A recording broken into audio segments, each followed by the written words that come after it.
Sarah Chun stood on her office balcony, watching children play in the gardens below. Their laughter drifted up through the warm morning air of New Eden. 8-year-old Tommy Martinez kicked the ball to his sister while other kids chased each other around the apple trees. Sarah smiled. This was why they had come so far from Earth. This was their dream. New Eden had been humanity's home for 20 years. 50,000 people lived on this beautiful world with its blue skies and fertile soil. They had built schools, hospitals, farms, and parks. Most important of all, 15,000 children called this place home. They had been born here, grown up here, and knew no other world. The colonists worked hard every day. They grew food, built houses, and taught their children. Sarah was the colonial administrator, which meant she helped make decisions for everyone. She had seen the colony grow from a few metal shelters to a thriving world, full of life and hope. The children were everything to the adults. Earth felt far away, but these kids were their future. Every parent worked to give them a better life.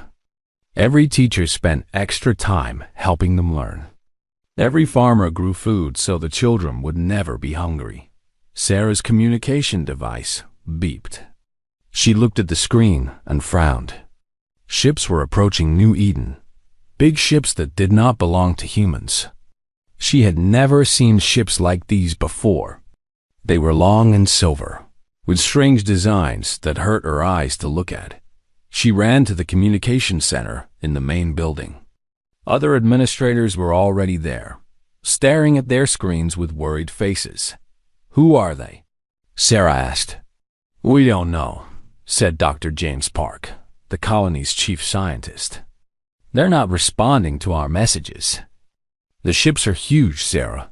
Much bigger than anything we have." Sarah tried to stay calm. Maybe these were peaceful visitors. Maybe they were explorers like humans used to be. She opened a channel and spoke clearly. "Unknown ships. This is Colonial Administrator Sarah Chun of New Eden. Welcome to our system. How can we help you?" For several minutes, nothing happened. Then a voice answered.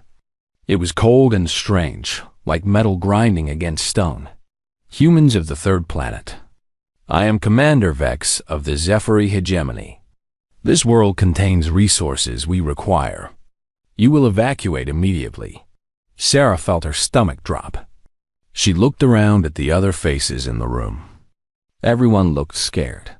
"Commander Vex, we are peaceful colonists. We have families here, children. If you need something from our world, perhaps we can work together. We could share the resources." "Sharing is inefficient. The planet will be harvested. You have 12 hours to leave."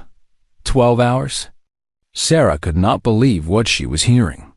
"Sir, we have 50,000 people here. 15,000 of them are children. We need more time to evacuate safely. We need at least a week to arrange transport ships.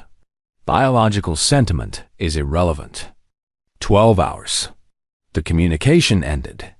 Sarah stared at the silent screen. Around her, people began talking at once. Some shouted. Others cried. Dr. Park was already calling the spaceport to see what ships they had available. Sarah's hand shook as she called an emergency meeting. Within an hour, all the colony leaders sat in the main conference room. Outside, word had spread. Parents were picking up their children from school.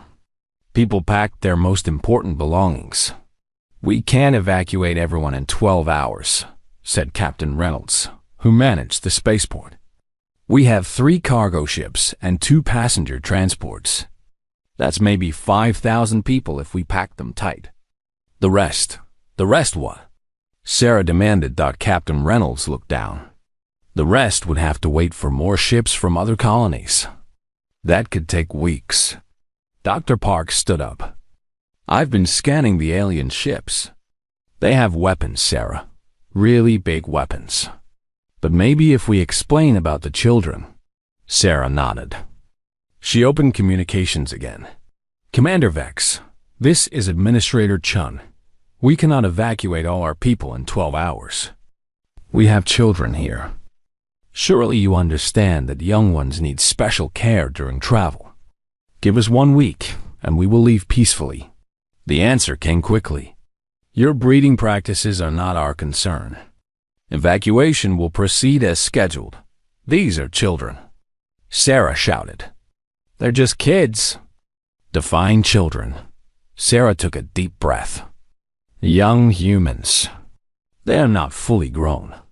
They need special food, medicine, and care. They cannot survive long trips in space without proper equipment. This emotion toward offspring is a weakness. It will be eliminated with the rest of your inefficiency." The communication ended again. This time, it did not come back on. Dr. Park was scanning again. His face went white. "Sarah, they're releasing something into the atmosphere. Some kind of gas." "What kind of gas?" "I don't know. It's spreading fast. They said it would force us to evacuate." The first children started getting sick an hour later. It began with coughing. Tommy Martinez, the boy Sarah had watched playing that morning, came to the medical center with his mother. He could barely breathe. Dr. Susan Mills, the colony's chief doctor, worked desperately. More children arrived every few minutes. All of them had the same symptoms. All of them were getting worse. "It's their lungs," Dr. Mills told Sarah with tears in her eyes. "The gas attacks their respiratory systems." "But only the children. The adults are fine. Why only children?" "Their lungs aren't fully developed. Whatever this chemical is, it targets that weakness." Sarah ran outside. The air looked clear, but she knew death was in it. Invisible and terrible. Around the colony, children were collapsing. Parents carried them to the medical centers, but there was nothing the doctors could do. Tommy Martinez died first. Then his sister. Then dozens of others died by the end of the day. Every child on New Eden was dead. Sarah stood in the main square surrounded by silence. The playgrounds were empty. The schools stood abandoned. Parents sat holding small bodies, crying without making sound. The Zephyr ships landed.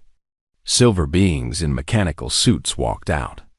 They ignored the humans completely and began setting up mining equipment. They worked around the graves the parents were digging. They stepped over toys left in the streets. Sarah managed to get aboard one of the escape ships with a few hundred other survivors. As their ship lifted off, she looked down at New Eden one last time. The Zephyr were already tearing apart the school to get to minerals. Underneath, she activated the ship's long-range communicator and sent a message to Earth. Her voice was steady, but her eyes were full of fire. "This is New Eden Colony. We are under attack. They killed our children. All of them. 15,000 children are dead. Remember this. Remember what they did to us." The message flew across space toward Earth, carrying news that would change everything. The message from New Eden reached Earth on a Tuesday morning. Maria Santos was drinking coffee in her kitchen in Snow Hollow when every screen on the planet began showing the same thing. Sarah Chun's face appeared, dirty and exhausted, speaking words that would change everything. "This is New Eden Colony. We are under attack. They killed our children. All of them. 15,000 children are dead." Maria dropped her coffee cup. It shattered on the floor, but she did not notice. On the screen, Sarah continued talking about gas and aliens and graves. But all Maria could hear were those first words. 15,000 children are dead. Around the world, the same scene repeated millions of times. People stopped what they were doing. Cars pulled over. Factories went silent. Children in schools watched their teachers cry. The message played again and again, but nobody needed to hear it twice. By evening, crowds filled every major city on Earth. They were not angry crowds. They were quiet crowds. Parents held their own children closer. Grandparents stared at photos on their phones. Everyone understood that something terrible had happened, and something terrible was about to begin. The United Earth Council called an emergency session. President Catherine Walsh had seen many crises in her 10 years in office, but nothing like this. The council chamber was packed with representatives from every nation and colony. Usually, these meetings were full of arguments and debates. Today, everyone agreed on one thing. Admiral Marcus Webb stood at the center of the chamber. He was 70 years old and had fought in every major conflict of the past 30 years. His hair was gray, his face was scarred, and his eyes were hard. But today, those hard eyes looked different. Today, they looked like they were full of fire. The Zefari hegemony has committed an act of genocide against human children, Admiral Webb said. His voice was calm, but everyone could hear the anger underneath. They used chemical weapons specifically designed to kill our young. They did this deliberately. President Walsh nodded. What are our options, Admiral? Madam President, our options are simple. We can talk, or we can fight. And your recommendation? Admiral Webb looked around the chamber. Every face was watching him. The time for talk is over. They murdered 15,000 children while their parents watched. There was only one response to that. Dr. Elena Vasquez raised her hand. She was Earth's top scientist in alien biology and had spent years studying other species. Admiral, we know very little about the Zefari. They're more advanced than us. Their ships are bigger. Their weapons are stronger. Doctor, with respect, I don't care how advanced they are. They killed our children. I understand your anger, Admiral. I feel it too. But we need to be smart about this. If we attack them directly, they might kill more of our people. Admiral Webb smiled, but it was not a nice smile. Doctor, I'm not talking about attacking them directly. I'm talking about something else entirely. President Walsh leaned forward. Explain. We disappear, Admiral Webb said. We stop all contact with the Galactic community. No trade, no diplomacy, no communication. We become invisible. And while we're invisible, we prepare. Prepare for what? War. Total war. The kind of war that ends with one side completely destroyed. The chamber fell silent. Finally, President Walsh spoke. Admiral, you're talking about changing our entire society. We're a peaceful species. We've always sought diplomatic solutions. Madam President, our peaceful nature got 15,000 children killed. Maybe it's time to try something else. Dr. Vasquez stood up. If we're going to do this, I want to help. I want to study every piece of Zefari technology we can find. I want to learn everything about their biology, their psychology, their weaknesses. Doctor, this won't be like our previous research. This will be research designed to kill them. I know, Dr. Vasquez said quietly. I have a daughter. She's 8 years old.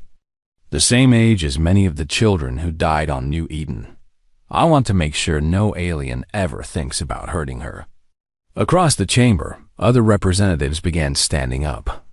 The delegate from Mars spoke first. Mars Colony supports Admiral Webb's plan. We volunteer our mining facilities for weapons production. Europa Station agrees, said another voice. Our research labs are at your disposal.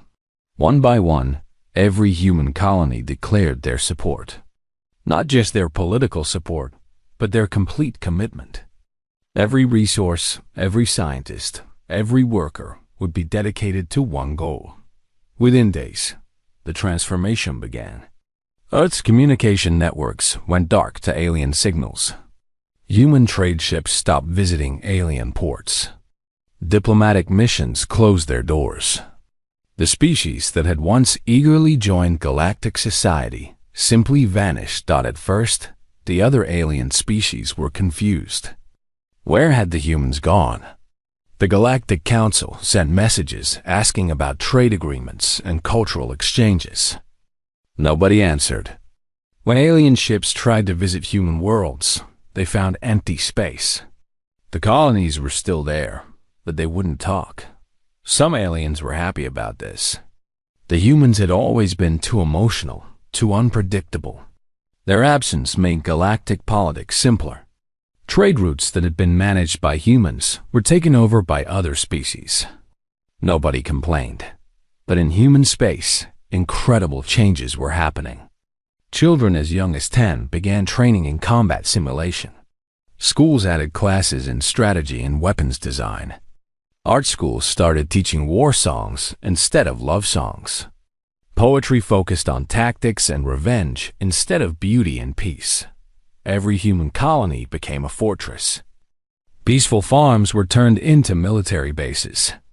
Research stations that had studied medicine and farming began studying explosives and biological warfare. The species that had once explored space looking for friends now prepared to eliminate enemies. Dr. Vasquez worked 18 hours a day in her lab. She studied every piece of alien technology Earth had ever collected. She analyzed their biology from old diplomatic meetings. She learned how they thought, how they fought, how they died. Admiral Webb commanded the largest military construction project in human history. New weapons were designed that the galaxy had never seen. Ships were built that could strike from impossible distances. Soldiers were trained who showed no mercy and asked no questions. But the most important change was in human hearts. In every home, on every world, families put pictures of New Eden's children on their walls. Tommy Martinez's face looked down from a million breakfast tables. The playground where he died was rebuilt in holographic form in every human military base. The children were not forgotten. They became symbols. They became fuel for the fire that was growing in human souls. 18 months passed. The aliens thought the humans had given up and hidden away in fear. They had no idea that humanity was preparing to show them something they had never seen before, something terrible and beautiful and completely unstoppable. The other side of humanity was about to wake up. Commander Vex of the Zephyr Hegemony stood on the bridge of his flagship and felt satisfied. 80 months had passed since the incident at the human colony, and the galaxy was more efficient without the emotional species cluttering up trade routes and diplomatic meetings. The Zephyr had expanded their territory by 30%. The quantum crystals from the former human world powered new ships and weapons. Other species had learned to respect Zephyr efficiency. Nobody questioned their methods anymore. "Commander," his aide reported, "we have received another request from the Galactic Council about the humans. What do they want to know?" "They are asking if we know why the humans stopped participating in galactic society. Some species are concerned." Vex dismissed this with a gesture. The humans learned their place. They are hiding in their small corner of space, as they should be. This is the natural order when a weak species meets a strong one. But Vex did not know what was happening in human space. He could not see the transformation that was taking place on every human world. On Mars, 10-year-old Amy Chun practiced combat maneuvers in the school gymnasium. Her teacher, Mrs. Rodriguez, watched carefully as Amy moved through the exercise. Amy was fast, precise, and completely focused. On the wall above them, a photo of Tommy Martinez looked down with sad eyes. "Very good, Amy," Mrs. Rodriguez said. "Now tell me why we practice these movements." "So no alien will ever hurt our children again," Amy answered without hesitation. "That's right. And what do we remember? We remember New Eden. We remember 15,000 children who will never grow up. We remember that we trusted aliens and they killed our babies." Mrs. Rodriguez nodded. This was the new education system on every human world. Children learned math by calculating weapon trajectories. They learned chemistry by studying explosives. They learned biology by understanding how to hurt different alien species. But they were still children. After combat practice, Amy went home and played with her dolls. She drew pictures and watched cartoons. She hugged her parents and laughed at silly jokes. The adults worked very hard to make sure the children stayed happy and innocent, even while they prepared them for war. In her laboratory on Europa Station, Dr. Elena Vasquez made another breakthrough. She had been studying Zephyri biology for months, using tissue samples from old diplomatic meetings. Today, she finally understood how their nervous system worked. Fascinating, she whispered to herself. The Zephyri had evolved on a cold world with different atmospheric pressure. Their brains processed information faster than humans, but they had a weakness. Their neurons were very sensitive to specific electromagnetic frequencies. Dr. Vasquez began designing a weapon. Not a gun or a bomb, but something much more elegant. A device that could disrupt the Zephyri brain function from a distance. It would cause confusion, paralysis, or death, depending on the setting. She felt no guilt about this research. On her desk sat a photo of Maria Santos, a 7-year-old girl who had died on New Eden. Maria had wanted to be a scientist when she grew up. Now Dr. Vasquez would be a scientist for her. Admiral Webb visited the secret shipyards of Titan, where humanity's new fleet was being built. These were not like the old human ships. The old ships were designed for exploration and trade. These new ships were designed for one purpose: killing aliens. The ships were painted black and moved silently through space. They carried weapons that could destroy entire fleets from incredible distances. Most importantly, they were controlled by artificial intelligence systems that felt no mercy and never hesitated. How many are ready? Admiral Webb asked Captain Morrison, the shipyard commander. 1,200 ships are operational, Admiral. Another 800 will be ready within 3 months. And the crews? Every crew member has completed advanced combat training. They know the enemy's capabilities and weaknesses. More importantly, they know why we're fighting. Admiral Webb nodded. Every human soldier carried a small device called a memorial archive. It contained photos, videos, and stories of all 15,000 children who died on New Eden. Before every mission, soldiers would look at these faces and remember why they were going to war. The transformation was not just military.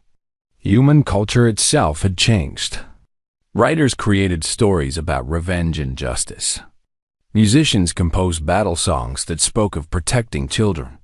Artists painted images of warriors defending innocents from alien monsters. On Earth, President Walsh met with her advisors in a secure bunker deep underground.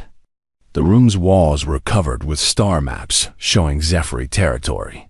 "What's the latest intelligence?" she asked. General Hayes opened a folder. The Zephyri continue to expand. They've taken over 4 more systems in the past month. They're using the same chemical weapons they used on New Eden to clear out other species. Any other casualties? Yes, Madam President.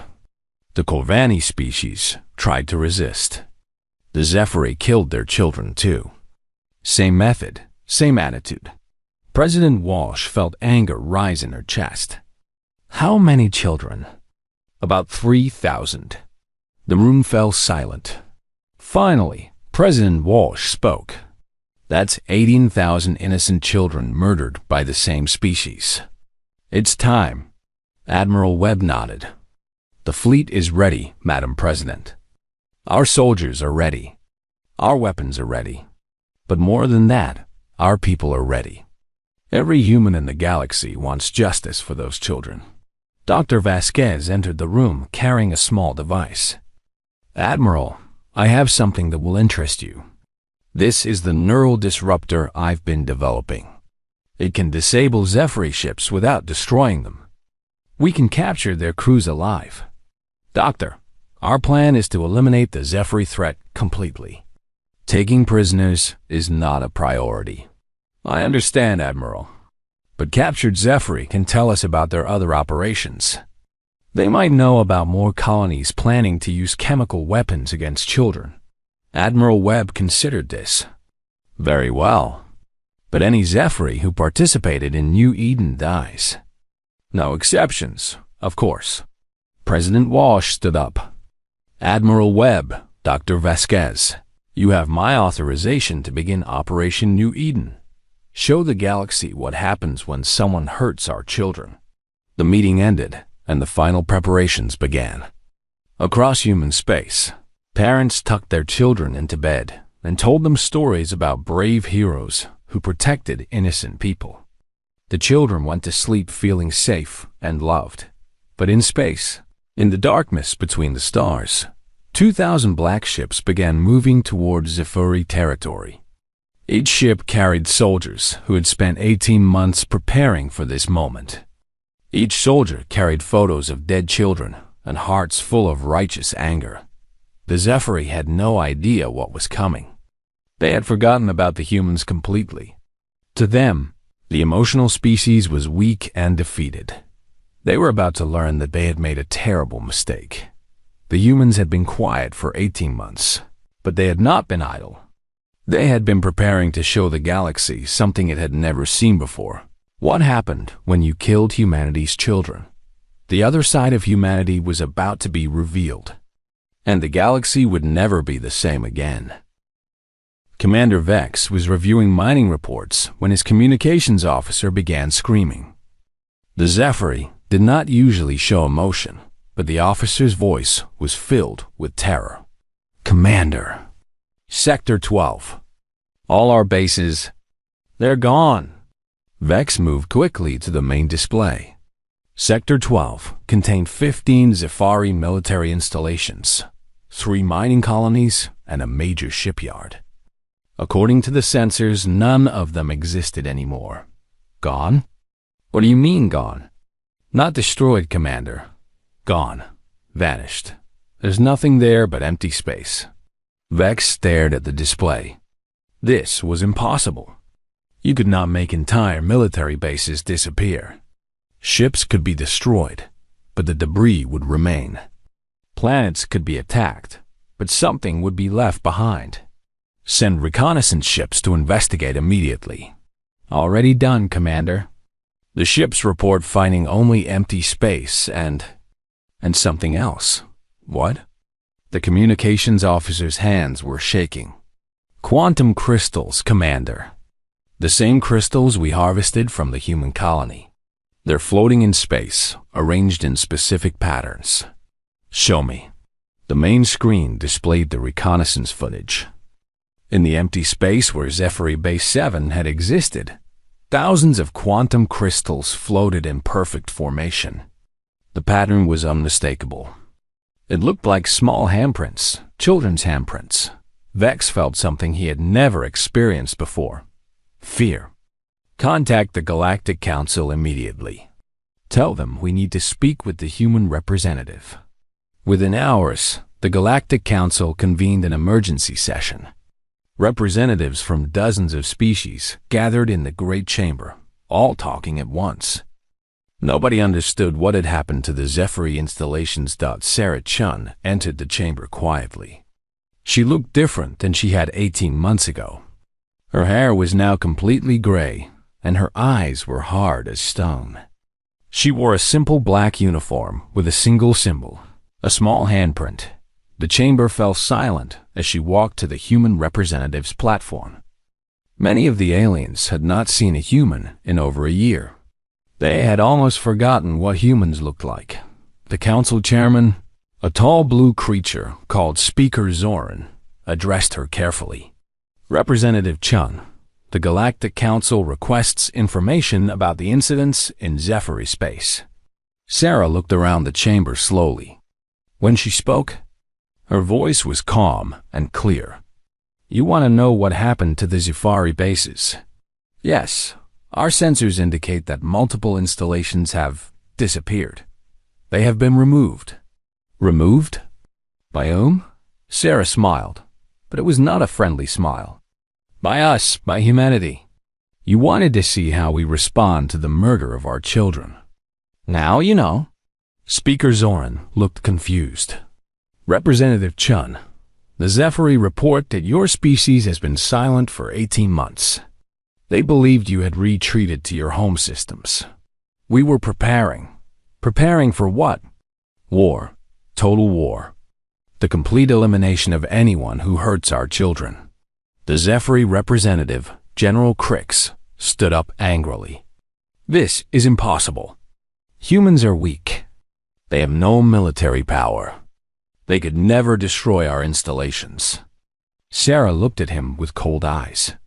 General Crix, you were present at New Eden when your people murdered 15,000 children with poison gas. Those deaths were necessary for efficient resource extraction. I see. And now you will see what we consider necessary for child protection. The main display in the chamber suddenly activated. It showed space near another Zephyri system. 3 large Zephyri warships were patrolling normally. Then, without warning, they simply stopped moving. What's happening to our ships? General Crix demanded. Neural disruption, Sarah answered calmly. Your crews are experiencing complete nervous system shutdown. Don't worry, it's not fatal. We learned how to cause paralysis instead of death. We're much more precise than you are. On the display, black human ships appeared around the paralyzed Zephyri vessels.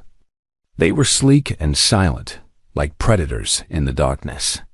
Those are human ships? Speaker Zoran asked in amazement. Yes, we've been busy during our silence. The human ships attached devices to the Zephyri vessels. Within minutes, the alien ships began broadcasting a signal across all communication frequencies in the galaxy. Tommy Martinez's face appeared on every screen in the chamber. The 8-year-old boy was laughing and playing with his sister in a sunny garden.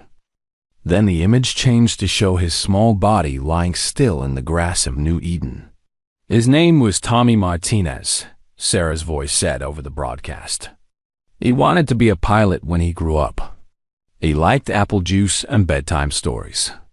The Zephyri killed him with poison gas because his lungs weren't fully developed.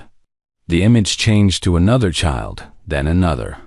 15,000 young faces appeared one by one, each with their name, their age, their dreams, each showing how they died.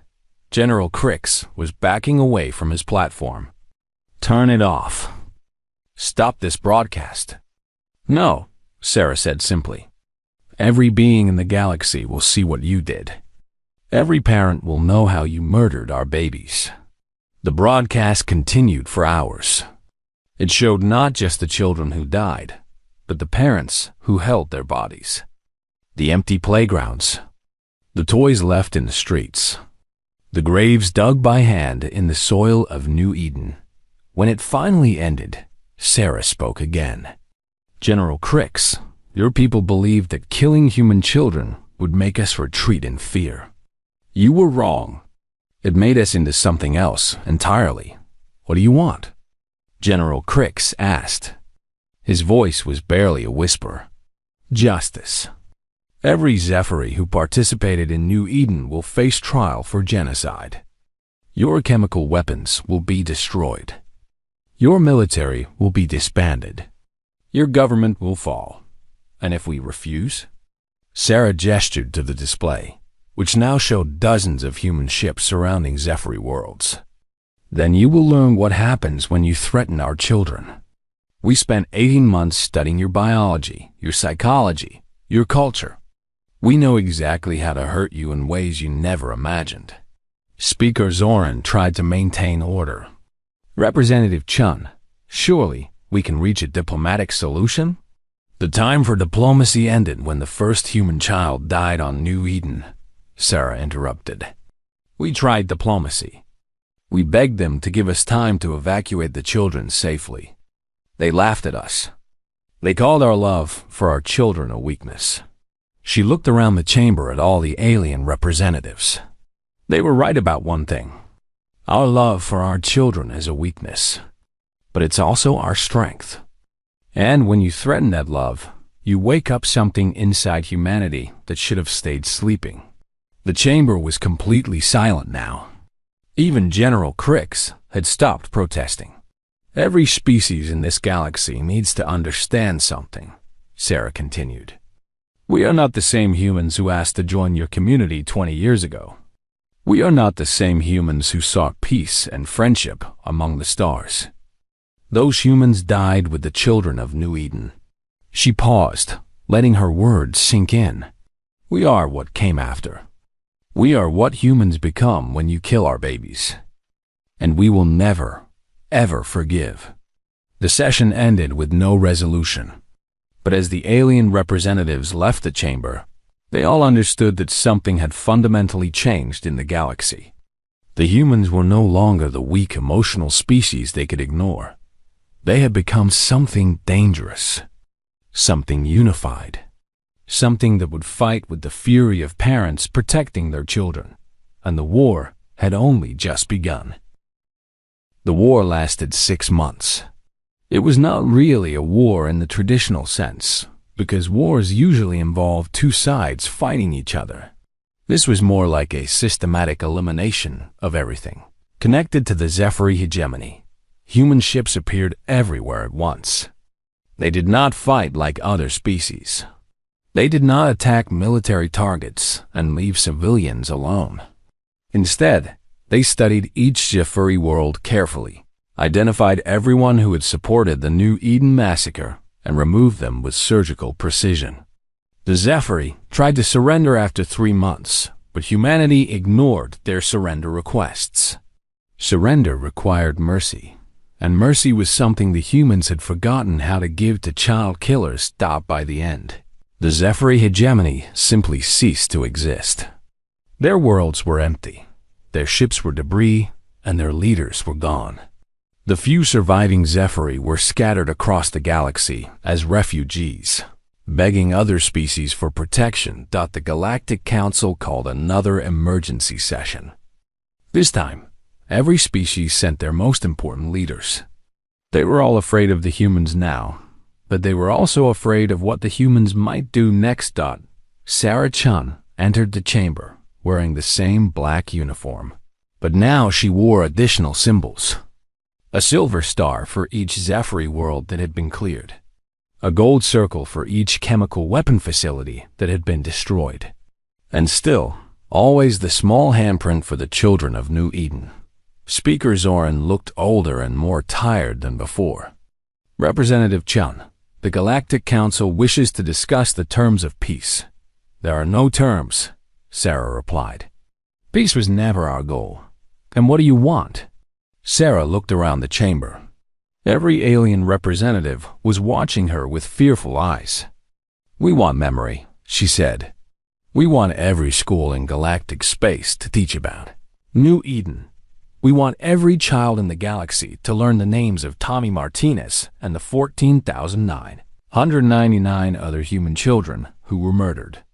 We want monuments built on every world. The Kavani representative, whose own children had been killed by the Zephyr, stood up. Representative Chun, my species agrees to your terms. We understand your pain. No, Sarah said quietly. You don't understand. Your children were killed by accident, as collateral damage. Our children were killed deliberately, with weapons designed specifically to murder them while their parents watched. There is a difference. She activated a display showing images from across human space. This is what we have become. Look at our worlds now. The display showed human colonies, but they looked nothing like the peaceful settlements of before. Every human world was now a fortress. Children played in gardens surrounded by defensive walls. Schools taught combat alongside mathematics. Parks contained memorials alongside playgrounds. Every human child now learns weapons training from age 5, Sarah continued. Every human adult serves in the military reserves. Every human scientist works on projects that can protect our children from alien threats. We are no longer a peaceful species. Speaker Zoran looked disturbed. Representative Chun, surely this level of militarization is temporary. No, it is permanent. We learned that the galaxy contains species who will murder children for resources. We will never be defenseless again. The display changed to show new human colonies being established. We are expanding, Sarah announced. We will colonize 50 new worlds in the next 5 years. Each world will be designed from the beginning as both a home for children and a military stronghold. Each world will be capable of defending itself against any alien threat. The Altarian representative raised a tentacle nervously. What about trade agreements? Cultural exchanges? The peaceful cooperation that existed before? Sarah's expression did not change. Those things existed because we trusted you. We believed that other species shared our values about protecting children. We were wrong. She gestured to another display, showing the new human military doctrine. From now on, any threat to human children triggers total response. Not negotiation, not diplomacy, not proportional retaliation. Total response, meaning the complete elimination of the threat and everyone connected to it. Representative Chun, Speaker Zoran said desperately, "Surely you cannot mean total war." "Against any species that, I mean exactly that," Sarah interrupted. "Touch our children and we will end you. All of you.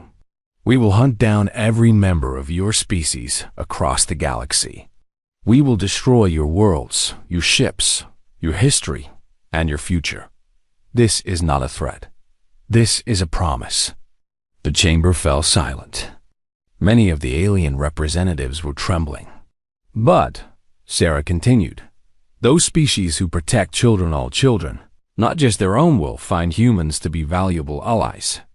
We will trade with you, learn from you, and defend you against those who would harm the innocent." The Trilaki representative stood up cautiously. "What about the Corvani children who were killed? Will you help us seek justice for them?" Sarah nodded. "We are already investigating the officials who approved the attack on your colonies. They will face the same justice we gave to the Zephyri." Over the following years, the galaxy adapted to the new reality. Humanity established a new Eden Protocol, which became the foundation of their foreign policy. Any species that harmed children faced immediate and total retaliation. Any species that protected children received human friendship and support. Some species chose to remain neutral, keeping their distance from human space. Others actively sought human alliance, knowing that humanity's protection was absolute and unbreakable. The most important change was in how children were treated throughout the galaxy. Species that had never cared much about their young began investing in child welfare and education. They did this not out of love, but out of fear of what humans would do if they learned about child abuse or neglect. Sarah Chun eventually retired from diplomacy and returned to a human colony world. But this was not the peaceful retirement of the old days. The colony was called New Tommy, named after Tommy Martinez. It was home to 10,000 human families and their children. Sarah often walked through the memorial garden at the center of the colony. 15,000 flowers grew there, one for each child who had died on New Eden. Human children played among the flowers, laughing and running just as children should. But surrounding the garden was a military base with enough firepower to destroy an entire fleet. Guard towers watched the sky constantly. Warning systems monitored every ship that approached the system. The children were safe, happy, and innocent. But they were also protected by parents who had learned that the galaxy was not as peaceful as they had once believed. Sarah sat on a bench in the garden and watched 8-year-old Amy Chun play with her friends. Amy was the same age Tommy Martinez had been when he died. She had his same bright smile and curious eyes. The difference was that Amy would grow up in a world where humanity was ready for anything. She would learn to fight, to protect herself and others, and to never trust aliens completely. But she would also learn to laugh, to dream, and to believe in a future where human children could play safely among the stars. Communication device on Sarah's wrist beeped softly. A message from Admiral Webb reported that a new species had requested alliance with humanity. They had heard about the New Eden Protocol and wanted to ensure their children would be protected. Sarah smiled and approved the meeting. This was how the galaxy worked now. Species that protected children were welcomed. Species that threatened children were eliminated. It was a simple system. And it worked. High above the colony, human ships patrolled silently. Their crews were the children who had grown up after New Eden, trained from birth to defend the innocent. They carried the names and faces of the 15,000 in their hearts, and the promise that no alien would ever again make the mistake of thinking human. Children were expendable. The galaxy had learned to fear humanity's love for their children. And that was exactly how humanity wanted it to be. The other side of humanity was no longer hidden. It was the only side they showed to the stars.